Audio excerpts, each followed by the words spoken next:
Hey guys, I wanted to start off by saying this is a list of my top 10 premium ships. In order for a ship to be on this list, I have to consider it to be a good ship already.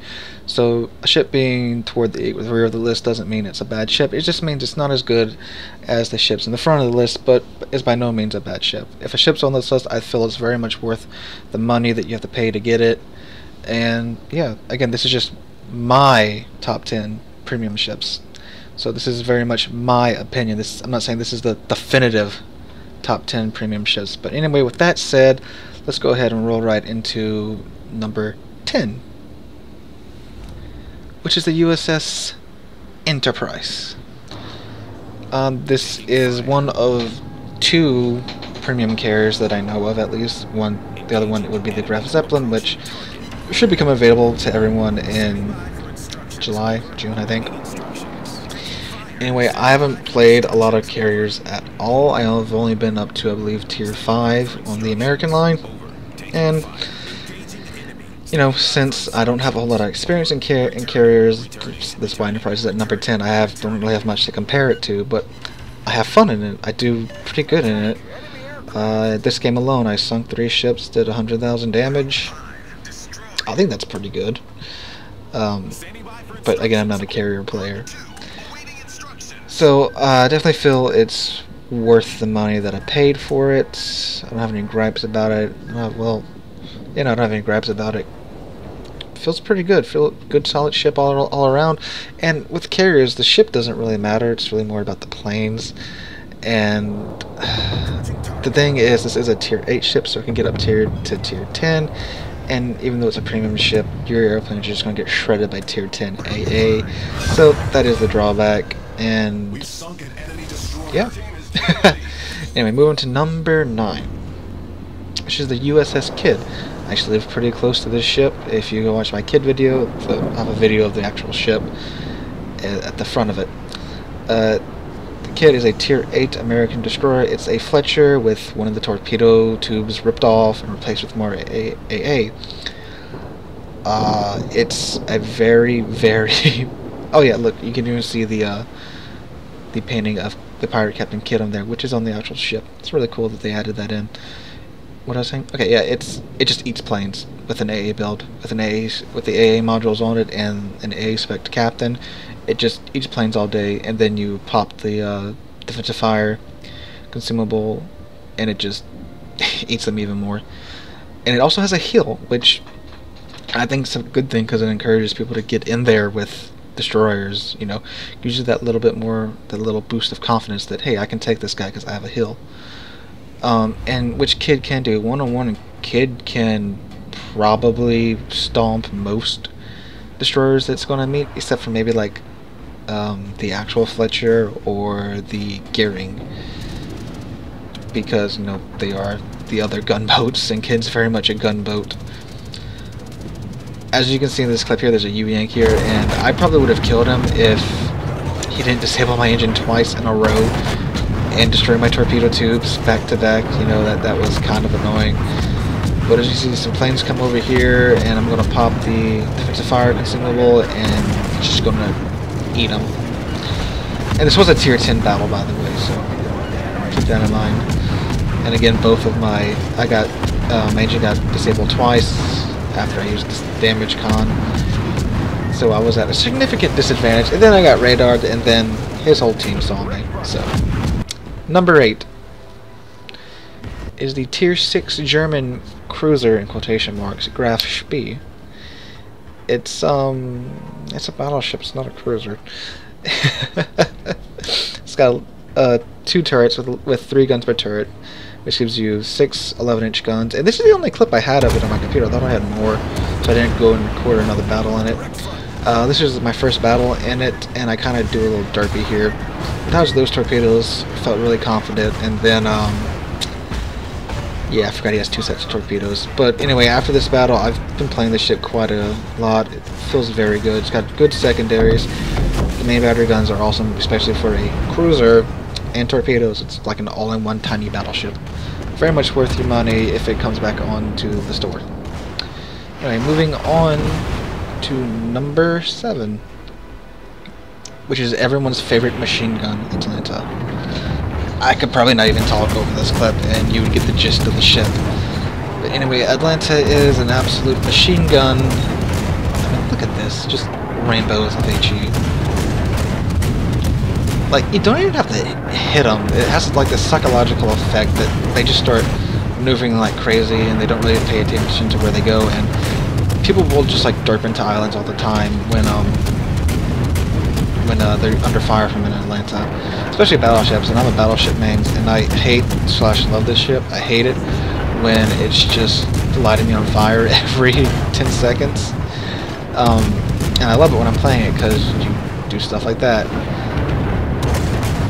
It also has a really good AA, has the defensive fire consumable, limited charges, and the I add a defensive fire consumable.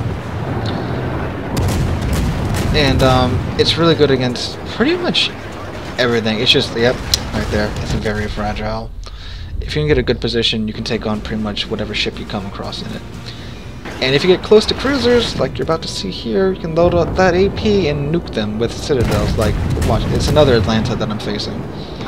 And just watch the citadels just roll in. I even derped into the island right there because it's an Atlanta I'm facing. Now I'm at 1/4 health and still just... it just never stops. And he gets taken out and... ooh! Threaded that. Number 6 is the Dunkirk. This ship is really good at making cruisers regret their choice of playing cruisers, even from almost max range, as you're about to see. Guy just hanging out by the border, chilling around, and boop, there goes half his health in his engine. Dunkirk has 11-inch guns. They have a really good velocity, which means even though they're small, they pack quite the punch, especially against cruisers. The drawback, of course, is its sides are pretty much made of paper mache, and once you run across a real battleship, it will just delete you if you show them your side.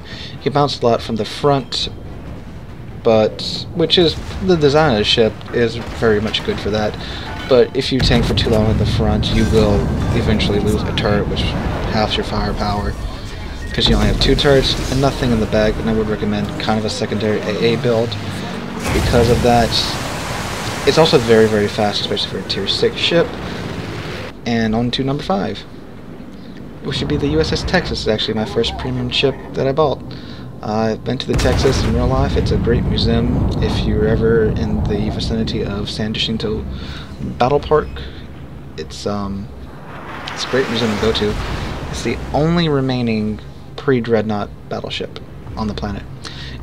Anyway, in game, it's just a New York with a ton of AA strapped to it, which is, yeah, that's a Texas in a sentence.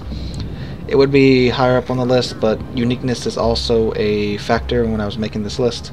And since it is just a New York with more AA on it, it sits at number 5. But it has so much AA that I was actually trying to get cruisers, carriers to attack me by going out on my own, and they just ignored me. Because if a cruiser attacks you and you're in a Texas, they're going to lose pretty much all of their planes they send after you, even if you get up to tier 7. So carriers will just absolutely avoid you when you're sailing around in the Texas.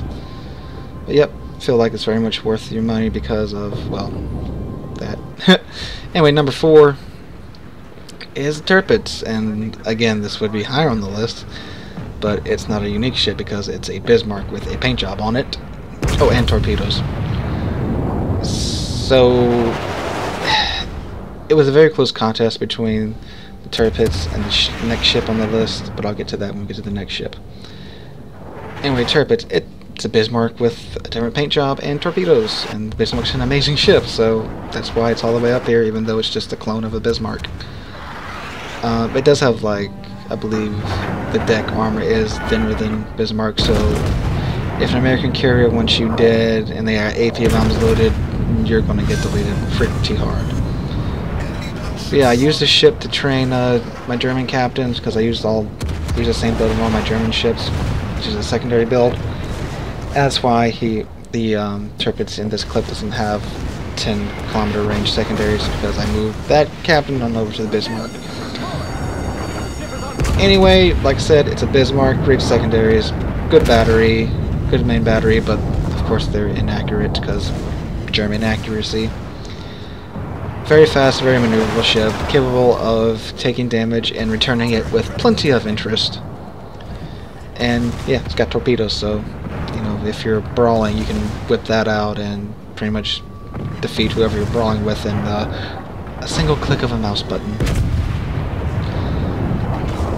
And this was, I bought this ship because like, oh, it's a tier 8, I'll be awesome in it, and I quickly found out that you cannot just buy a tier 8 and go dominate everybody in it. I was such a young World of Warships player back then. Anyway, tier 3, number 3, the Gascon. And again, the reason this is in front of the Tirpitz is because this is a unique ship. It's not just a tech line ship with a different paint job on it, even though it is pretty Republic-like. It's not like they just shrunk down the Republic model. It is a different model. Anyway, Gascon, very fast, very maneuverable. It's got 15-inch guns with very good velocity. Only it's got 2 turrets, 4 guns per turret, total of 8 guns, and they are pretty powerful. Like, watch this here. No citadels, still took away half of his health. Also has amazing secondaries if you can't tell. You get him up to 10 kilometers. With adrenaline rush on this bad boy, it gets pretty insane sometimes. But yeah, it's a little thin in the armor department, so it does take damage a lot. But the trade-off is it's very fast and very maneuverable.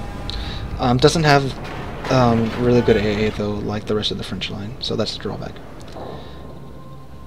And also the guns aren't really that accurate range, but you can sometimes, if RNG smiles upon you, get shots like that in. Number 2 is the Elson. This is a bit different than the other premium ships on this list, which is that you can't just throw your credit card at the screen and get the ship. You have to earn 325,000 free XP first, then you can throw your credit card at the screen and get the ship. It's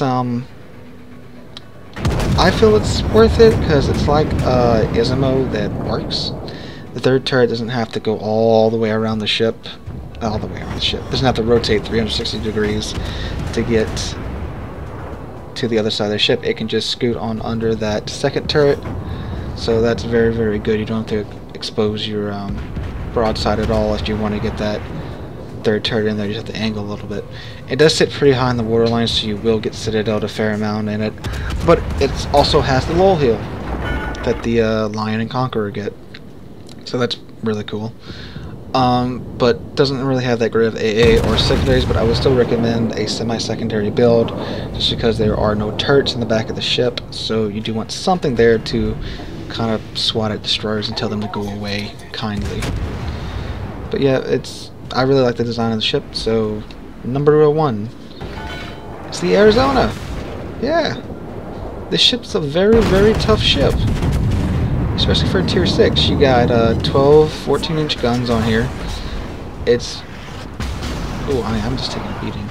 Yeah, that's the point of this clip. You can just take beatings from upper tier ships all day long on this bad boy. I'd feel comfortable taking on a Bismarck in this thing. It's that tough. I think there's just like the second or third premium ship that I bought, and I wasn't disappointed. But unlike the other American battleships, it doesn't really have that good of AA. It does have a fair amount of secondaries, though. Probably up there with like the Colorado secondaries. They're not exactly German level, but I don't really have a fleshed out captain on this ship yet, because I've just got distracted by grounding other battleship lines after I bought this ship. Yeah, very tough ship. I'm taking on 2 Gneisenhaus here, and I'm surviving way longer than most other tier 6 battleships would, besides like the Bayern. But anyway, that's my list. That's my 10 favorite premium ships that I feel are very much worth the money. Now I know some of them on this list aren't available in the store anymore. I know that wasn't the intent of this list. This is just my favorite premium ships that I have. Anyway, if you like the video, drop a like, leave a comment, tell me what your favorite premium ship is. And if you're new here, I would really appreciate if you would subscribe. It lets me know that there are people out there that want me to keep doing what I am doing, and what I do is upload a Warships video pretty much every day except for like Sunday. We'll rip Arizona. But yeah, thank you all so very much for watching. I'll catch y'all in the next one.